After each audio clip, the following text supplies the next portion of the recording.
आज के क्लास में हम लोग एकाधिकार के बाजार में मूल्य निर्धारण को समझेंगे।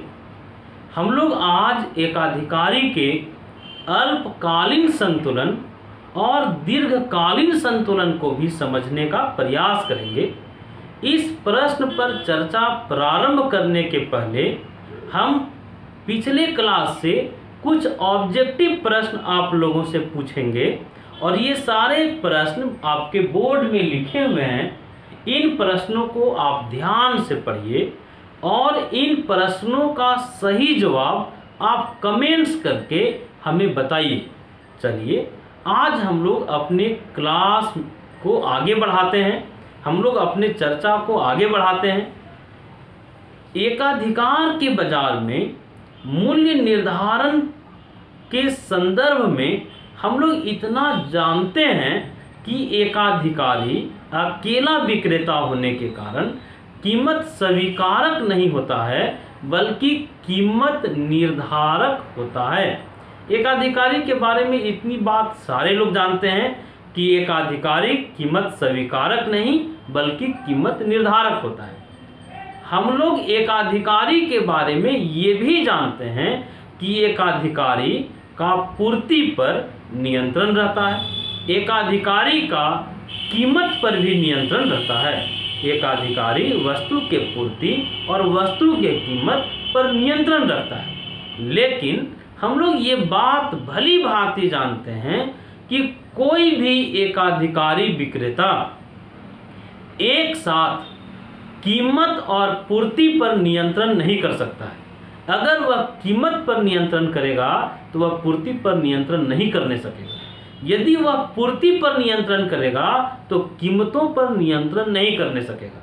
इसको और आसान तरीके से समझिए, यदि एकाधिकारी अधिक बेचना चाहेगा तो कीमतों को कम करना पड़ेगा। यदि वह कम बेचना चाहेगा तो हम यहाँ जो है एकाधिकारी कीमत और पूर्ति दोनों में एक साथ नियंत्रण नहीं कर सकता है। ये बात हम लोग जानते हैं। एकाधिकारी के बारे में एक आम धारणा बन गया है कि एकाधिकारी फर्म को हमेशा लाभ ही होगा, लेकिन यह धारणा भी सही नहीं है। अल्पकाल में एकाधिकारी को असामान्य लाभ, सामान्य लाभ और असामान्य हानि में से कुछ भी प्राप्त हो सकता है। अल्पकाल में एकाधिकारी फर्म को असामान्य लाभ भी हो सकता है, सामान्य लाभ भी हो सकता है और असामान्य हानि भी हो सकता है। हम लोग अल्पकाल के बारे में, शॉर्ट पीरियड के बारे में ये बात जानते हैं कि वह मांग के अनुरूप पूर्ति को घटा और बढ़ा नहीं सकता है। अब यहाँ एक प्रश्न उठता है कि अल्पकाल में एकाधिकारी फर्म उत्पादन बंद कब करता है या एकाधिकारी फर्म उत्पादन जारी कहाँ तक करता है। हम लोग पिछले क्लास में एक विस्तृत चर्चा किए थे कि अल्पकाल में कोई भी फर्म, चाहे वह पूर्ण प्रतियोगी फर्म हो चाहे एकाधिकारी फर्म हो, उत्पादन तब तक करता है हानि होने पर भी जब तक कि वह परिवर्तनशील लागत प्राप्त करने में सफल हो जा रहा है। हम लोग ये चर्चा किए थे कि अल्पकाल में यदि AR ग्रेटर देन ABC हो या AR इक्वल टू ABC हो तो हानि होने पर भी कोई फर्म उत्पादन बंद नहीं करता है। लेकिन जब ये स्थिति आ जाए, AR लेस देन ABC हो जाए, जब वह परिवर्तनशील लागत भी प्राप्त नहीं कर रहा हो तो वह फर्म उत्पादन बंद कर देता है। चलिए यहाँ से जो ऑब्जेक्टिव बन सकते थे उसको हम आपसे एक बार फिर से पूछ लें। हानि होने पर एकाधिकारी फर्म या प्रतियोगी फर्म उत्पादन जारी कब तक करता है, तो हम लोग दो सिचुएशन देखें, AR ग्रेटर देन ABC हो या AR इक्वल टू ABC हो, तो हानि होने पर भी वह उत्पादन बंद नहीं करता है, उत्पादन जारी रखता है। उत्पादन बंद कब करता है, जब ABC ज्यादा हो जाता है कीमत से। तो हम लोग अल्पकाल के बारे में देखें कि एकाधिकारी कब तक उत्पादन करेगा, कब तक उत्पादन जारी रखेगा, तो जब AR ग्रेटर देन ABC हो या AR इक्वल टू ABC हो। हम लोग ये समझे कि अल्पकाल में असामान्य लाभ, सामान्य लाभ और असामान्य हानि में से कुछ भी मिल सकता है। चलिए हम लोग तीनों को, असामान्य लाभ की स्थिति को, सामान्य लाभ की स्थिति को और असामान्य हानि की स्थिति को ध्यान से समझें, डायग्राम के माध्यम से समझें। हम बार बार आपसे कहते हैं कि डायग्राम कभी भी अर्थशास्त्र को जटिल नहीं बनाता है, बल्कि डायग्राम अर्थशास्त्र के हर टॉपिक को सरल बनाने का काम करता है। चलिए हम लोग अल्पकालीन संतुलन में अल्पकालीन संतुलन को समझें। अल्पकाल में क्या क्या मिल सकता है, तो असामान्य लाभ मिल सकता है, सामान्य लाभ भी और असामान्य हानि भी हो सकता है। चलिए असामान्य लाभ की स्थिति को देखा जाए। एक्स एक्सिस में आउटपुट है और वाई एक्सिस में कॉस्ट एंड रेवेन्यू है। हम लोग जानते हैं कि AR कर्व मांग वक्र होता है। एकाधिकार के बाजार में AR ग्रेटर देन MR होता है, ये बातें हम लोग जानते हैं। और एकाधिकार के बाजार में मांग वक्र की ढाल ऋणात्मक होता है। हम लोगों को लाभ दिखलाना है, असामान्य लाभ की स्थिति दिखलाना है। तो एकदम आप डायग्राम को स्वयं सोचिए। लाभ दिखलाना है तो लाभ कब होगा, तो लाभ तब होगा जब रेवेन्यू से कॉस्ट कम होगा। हम लोग AC वक्र बनाए। AC वक्र अंग्रेजी अक्षर U के आकार का होता है। AMC वक्र बनाए, ये भी अंग्रेजी अक्षर U के आकार का होता है। फर्म के संतुलन को हम लोग खोजिए। कहाँ संतुलन होगा, यहाँ होगा, यहाँ होगा, यहाँ होगा या यहाँ होगा, कहाँ होगा संतुलन।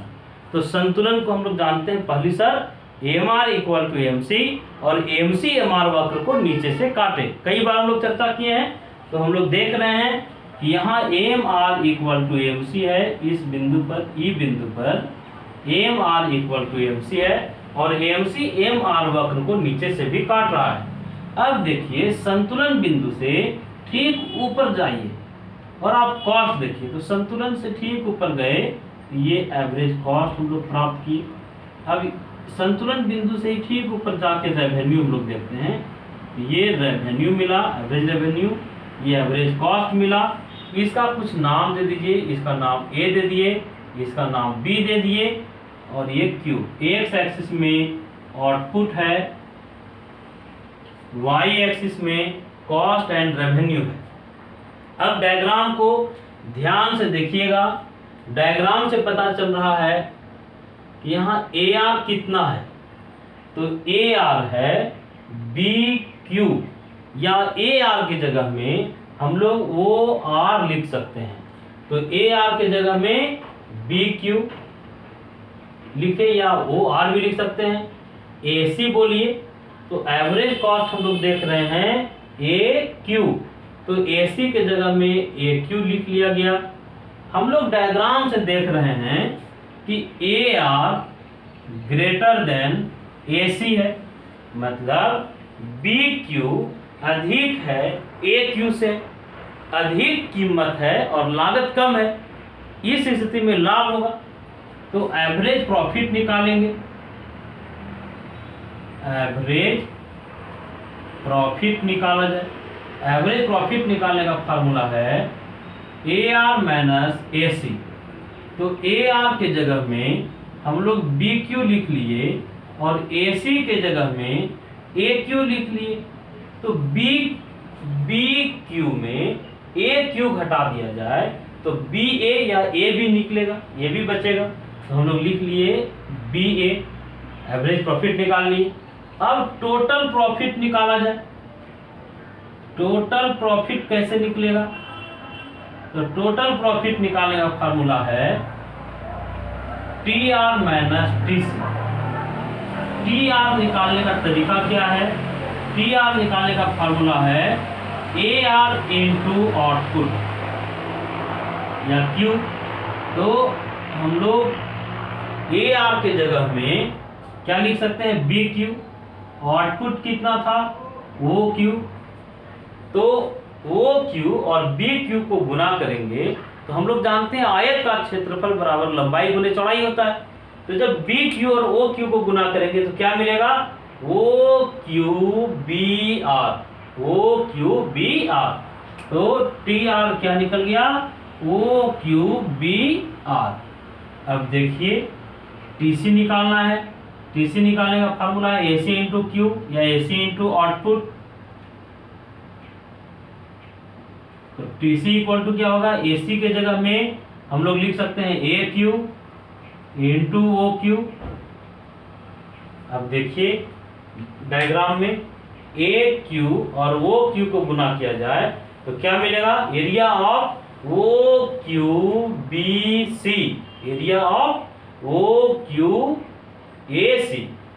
हम लोग ए क्यू और ओ क्यू और ए क्यू को गुना किए तो क्या मिल जाएगा? ओ क्यू ए सी। तो हम लोग लिख लिए ओ क्यू ए सी। अब चलिए टोटल प्रॉफिट निकालिए। टीपी का मतलब यहाँ टोटल प्रॉफिट है। टोटल प्रॉफिट कैसे निकलेगा? T R minus T C. तो टी आर कितना था? Area of O Q B R minus O Q A C equal to क्या हो जाएगा?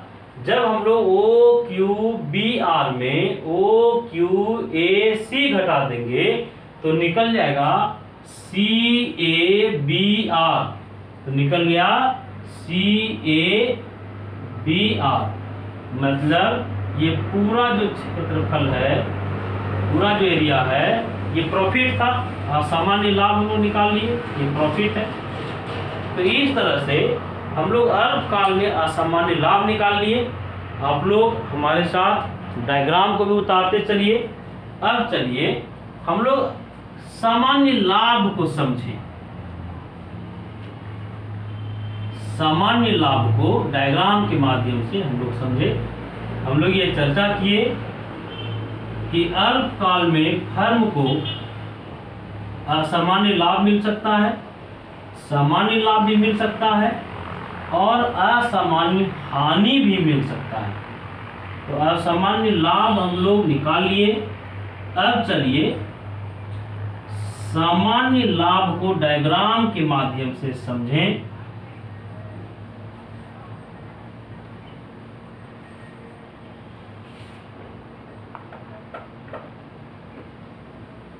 सामान्य लाभ के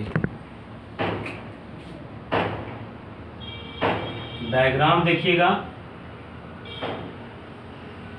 सामान्य लाभ दिखलाना है, मतलब जीरो प्रॉफिट दिखलाना है। ये हम लोग ए आर बना लिए, एम आर वक्र बना लिए। सामान्य लाभ कब होगा? तो सामान्य लाभ की स्थिति में एसी और ए आर दोनों बराबर होगा। एवरेज कॉस्ट और एवरेज रेवेन्यू जब बराबर हो जाए तो सामान्य लाभ प्राप्त होता है। हम लोग यहाँ देख रहे हैं कि एसी और ए आर दोनों बराबर है। चलिए हम लोग मार्जिनल कॉस्ट कर्व बनाते हैं। एमसी वक्र बनाए। यहाँ फर्म का संतुलन है क्योंकि यहाँ M R equal to MC है और एमसी एम आर को नीचे से काट रहा है। इसके ठीक ऊपर जाके हम लोग कॉस्ट देखते हैं। कॉस्ट मिल गया, इसका कुछ नाम दे दिए ए क्यू। एक्स एक्सिस में आउटपुट है, वाई एक्सिस में कॉस्ट एंड रेवेन्यू है।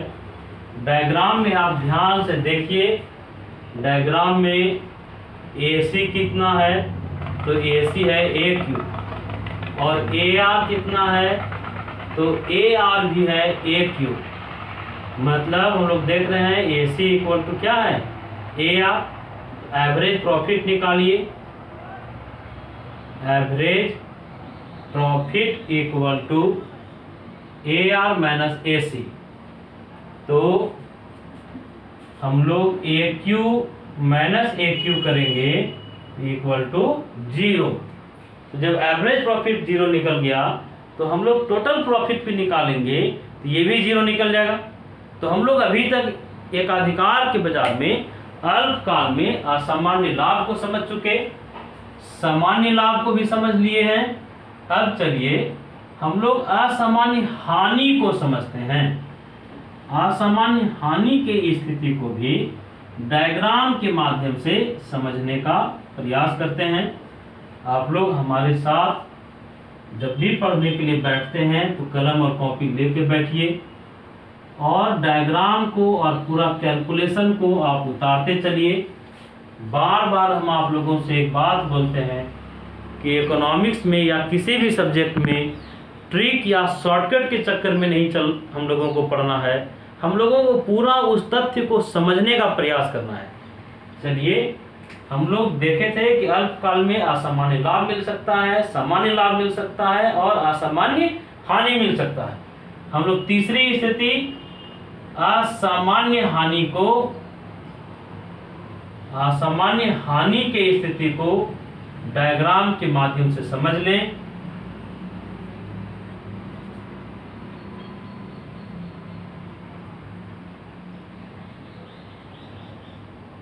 एक्स एक्सिस में आउटपुट है, वाई एक्सिस में कॉस्ट एंड रेवेन्यू दर्शाया गया है।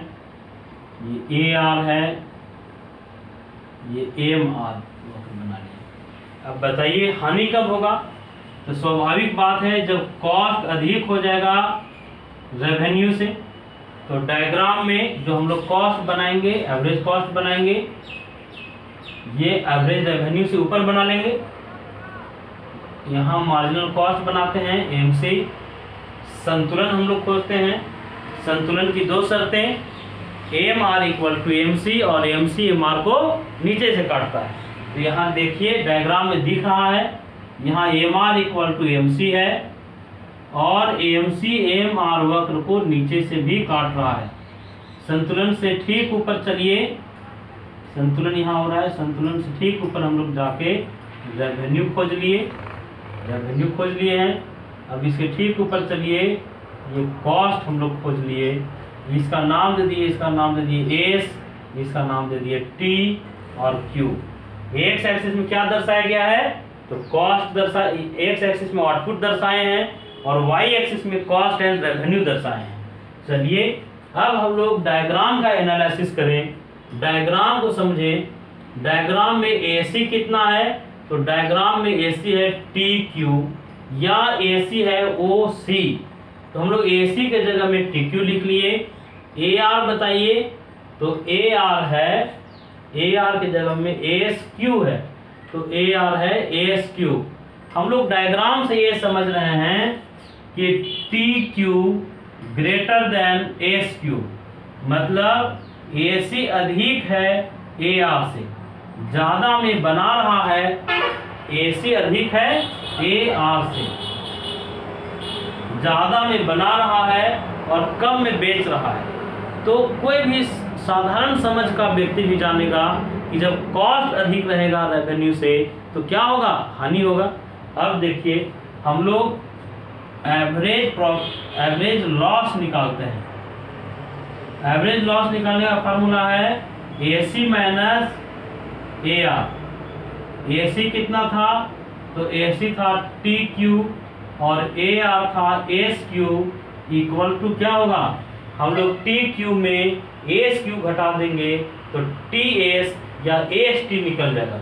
तो एवरेज लॉस TS निकल गया। अब हम लोग टोटल लॉस निकालिए। टोटल लॉस निकालने का फार्मूला है TC में जब TR घटा देंगे तो टोटल लॉस निकल जाएगा। अब यहाँ TC कितना है? तो TC के जगह में हम लोग लिख सकते हैं OQTC।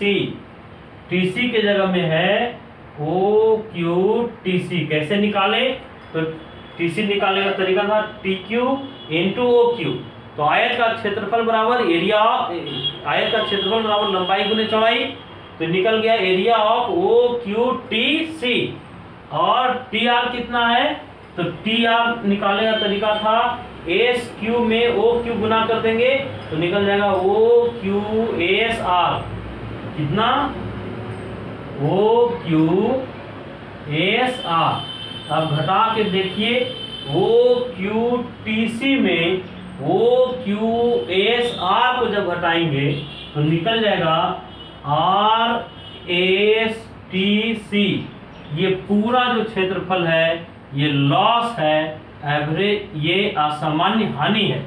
तो हम लोग अभी तक जो समझे हैं उसको रिपीट कर लेते हैं कि एकाधिकारी अकेला विक्रेता है, ये कीमत निर्धारक होता है और अल्पकाल में इसे असामान्य लाभ, सामान्य लाभ और असामान्य हानि में से तीनों में से किसी का भी सामना करना पड़ सकता है। और हम लोग ये भी चर्चा किए थे कि अल्पकाल में एकाधिकारी फर्म कब तक उत्पादन करेगा? जब तक कि उसे परिवर्तनशील लागत प्राप्त हो जा रहा हो। हानि होने पर भी एक विवेकशील उत्पादक उत्पादन बंद तुरंत नहीं करता है। जब तक कि उसे परिवर्तनशील लागत मिल रहा हो वह उत्पादन करता है। मतलब AR इक्वल टू ABC या AR ग्रेटर देन ABC होने की स्थिति में हानि होने पर भी वह उत्पादन बंद नहीं करता है। चलिए हम लोग दीर्घकालीन संतुलन को समझने का प्रयास करें। हम लोग यहाँ से बहुत ध्यान से समझिएगा। 3 सिंपल डायग्राम है, तीनों डायग्राम को हम लोग समझेंगे। दीर्घकाल में एकाधिकारी को असामान्य लाभ प्राप्त होता है। यहां से जो प्रश्न बनेगा कि दीर्घकाल में एकाधिकारी फर्म को प्राप्त होता है, एकाधिकारी फर्म को दीर्घकाल में क्या प्राप्त होगा? तो सिर्फ असामान्य लाभ प्राप्त होगा, उसे सामान्य लाभ और असामान्य हानि प्राप्त नहीं होता है। क्यों? क्योंकि दीर्घकाल में एकाधिकारी के पास इतना सफिशिएंट टाइम रहता है, इतना पर्याप्त समय रहता है कि वह मांग के अनुरूप पूर्ति को समायोजित करने सकेगा। हम लोग दीर्घकाल के बारे में ये जानते हैं कि पैमाने के प्रतिफल का नियम लागू होता है और पैमाने के प्रतिफल के नियम की 3 अवस्थाएं हैं। पैमाने के बढ़ते प्रतिफल की अवस्था, पैमाने के समता प्रतिफल की अवस्था और पैमाने के घटते प्रतिफल की अवस्था। पैमाने के बढ़ते प्रतिफल में हम लोग जानते हैं कि जितना साधन को बढ़ाया जाता है उससे अधिक अनुपात में उत्पादन बढ़ता है। मतलब ये जो स्थिति है ये लागत ह्रास की अवस्था है। तो हम लोग ये चर्चा करेंगे, दीर्घकालीन संतुलन को समझ लें। दीर्घकालीन संतुलन हम लोग को पता है कि दीर्घकाल में पैमाने के प्रतिफल की तीनों अवस्थाएं लागू होती है। पैमाने के बढ़ते प्रतिफल, पैमाने के समता प्रतिफल और पैमाने के घटते प्रतिफल। ये तीनों ही अवस्थाओं में एकाधिकारी को असामान्य लाभ या लाभ प्राप्त होता है। देखिए इसमें पहली स्थिति है पैमाने के बढ़ते प्रतिफल या लागत ह्रास की अवस्था। सबसे पहले हम लोग कॉस्ट के, एवरेज कॉस्ट और मार्जिनल कॉस्ट के आकार को हम लोग तीनों अवस्थाओं में देख लें। ये एवरेज कॉस्ट हम लोग बना लिए,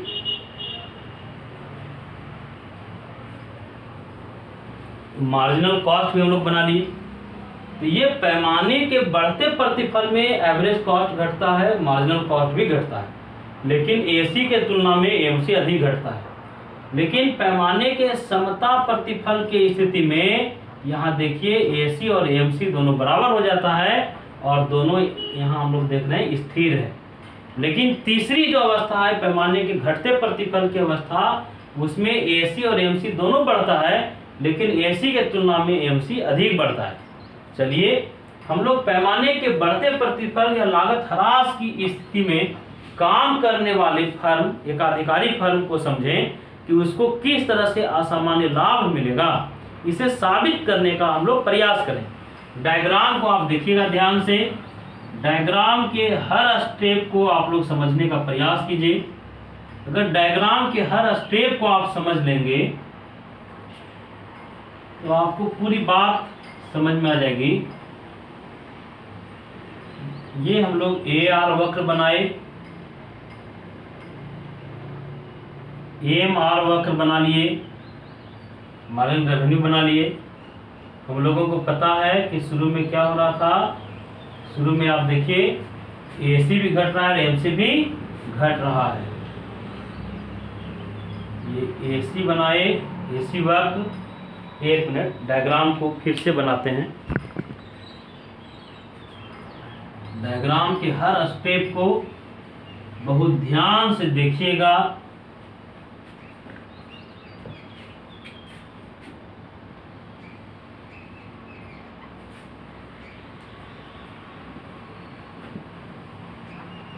एक्स एक्सिस में आउटपुट है, वाई एक्सिस में कॉस्ट एंड रेवेन्यू है। AR वक्र बना लिए जो मांग वक्र होता है। AMR वक्र बना लिए, AC, ये AC है। हम लोग AMC भी बना लिए। शुरू में आप देख सकते हैं कि पैमाने के बढ़ते प्रतिफल की अवस्था में AC और AMC दोनों क्या हो रहा है, घट रहा है। AC भी घट रहा है, MC भी घट रहा है। अब चलिए संतुलन की पहली शर्त खोजते हैं। AMR इक्वल टू AMC कहाँ हो रहा है, तो हम लोग यहाँ देख रहे हैं कि यहाँ AMR इक्वल टू AMC है। ये संतुलन बिंदु है। इस संतुलन बिंदु से ठीक ऊपर जाके हम लोग कॉस्ट खोजते हैं। ये कॉस्ट देख लिए। ठीक इसके ऊपर जा करके हम लोग रेवेन्यू देखना है। ये कॉस्ट है, ये रेवेन्यू है। इसका नाम दे दिए A और ये B। अब डायग्राम को ध्यान से देखा जाए। हम लोग डायग्राम में देख रहे हैं AC कितना है, तो AC है B। AC के जगह में हम लोग लिख सकते हैं AQ, तो AC के जगह में हम लोग लिख लिए AQ। AR बताइए, तो AR डायग्राम में आप ढूंढिए। AR है BQ।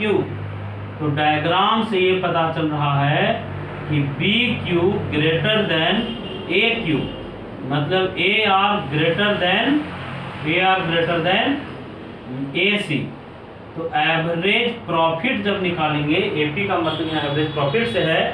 एवरेज प्रॉफिट निकालने का तरीका है AR माइनस AC।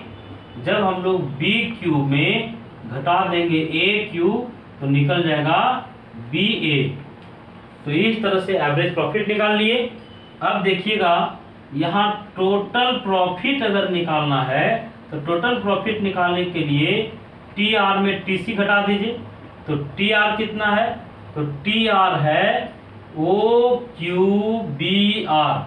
TR के जगह में OQBR लिख सकते हैं और TC के जगह में OQAC लिख लिए। जब हम लोग OQBR में OQAC घटा देंगे तो निकल जाएगा CABR।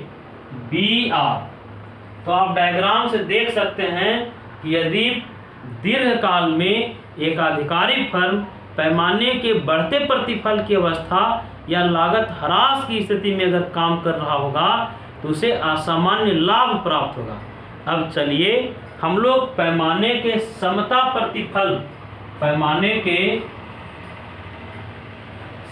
प्रतिफल या लागत समता की स्थिति को देखने का प्रयास करें कि इस स्थिति में एकाधिकारी फर्मों को क्या मिलेगा। डायग्राम को ध्यान से देखना है। पैमाने के समता प्रतिफल की अवस्था, इस अवस्था के बारे में जानते हैं कि जो पैमाने का समता प्रतिफल की अवस्था होता है, ये लागत समता की स्थिति भी होती है। डायग्राम ध्यान से आप देखें।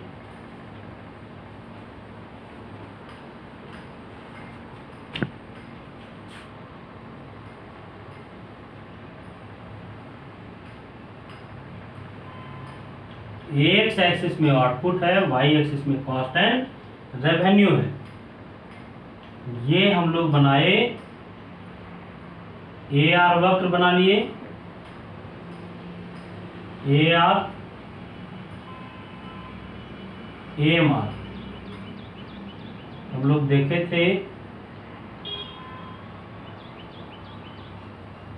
पैमाने के समता प्रतिफल की स्थिति में AC और MC दोनों बराबर हो जाते हैं और स्थिर हो जाते हैं। अब संतुलन खोजिए। संतुलन हो रहा है MR इक्वल टू MC, यहाँ पर है, ये संतुलन बिंदु है। संतुलन बिंदु के ठीक ऊपर हम लोग खोज रहे हैं रेवेन्यू। ये रेवेन्यू है, ये कॉस्ट है। इसका हम लोग कुछ नाम दे दें। इसका नाम दे दिए M, इसका नाम दे दिए N। डायग्राम को आप ध्यान से समझिएगा।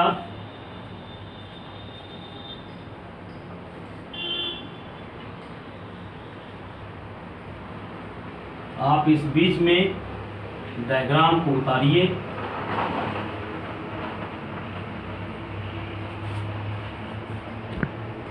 यहाँ डायग्राम में आप देख रहे होंगे, यहाँ AC कितना है, तो AC है NQ। AC के जगह में हम लोग लिख लिए NQ, और AR की जगह में AR है MQ। तो डायग्राम से हम लोग देख रहे हैं AMQ ग्रेटर देन NQ, मतलब AR greater than AC। Revenue अधिक है कॉस्ट से, तो समता प्रतिफल की अवस्था में भी फर्म को लाभ हो रहा है। एवरेज प्रॉफिट निकालने का फार्मूला है AR माइनस AC। तो हम लोग देखें, यहाँ AR के जगह में MQ है और AC के जगह में NQ है, तो MN एवरेज प्रॉफिट निकल गया। जब टोटल प्रॉफिट निकालेंगे तो टोटल प्रॉफिट निकल जाएगा CNMR। तो हम लोग इस डायग्राम से ये समझे कि पैमाने के समता प्रतिफल में भी या लागत समता के स्थिति में भी दीर्घकाल में एकाधिकारी को असामान्य लाभ मिला। मतलब पैमाने के बढ़ते प्रतिफल में भी असामान्य लाभ, पैमाने के समता प्रतिफल में भी असामान्य लाभ। अब पैमाने के घटते प्रतिफल को हम लोग डायग्राम के माध्यम से समझें कि इसमें लाभ होगा कि हानि होगा। इसे डायग्राम के माध्यम से समझने का प्रयास करें। पैमाने के घटते प्रतिफल को हम लोग देखेंगे। पैमाने के घटते प्रतिफल, इसको लागत वृद्धि की अवस्था कहते हैं। डायग्राम को ठीक से देखिए। एक्स एक्सिस में आउटपुट है और वाई एक्सिस में कॉस्ट एंड रेवेन्यू है।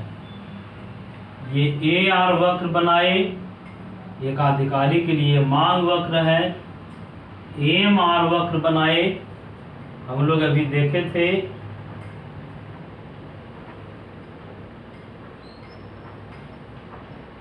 ये AC है,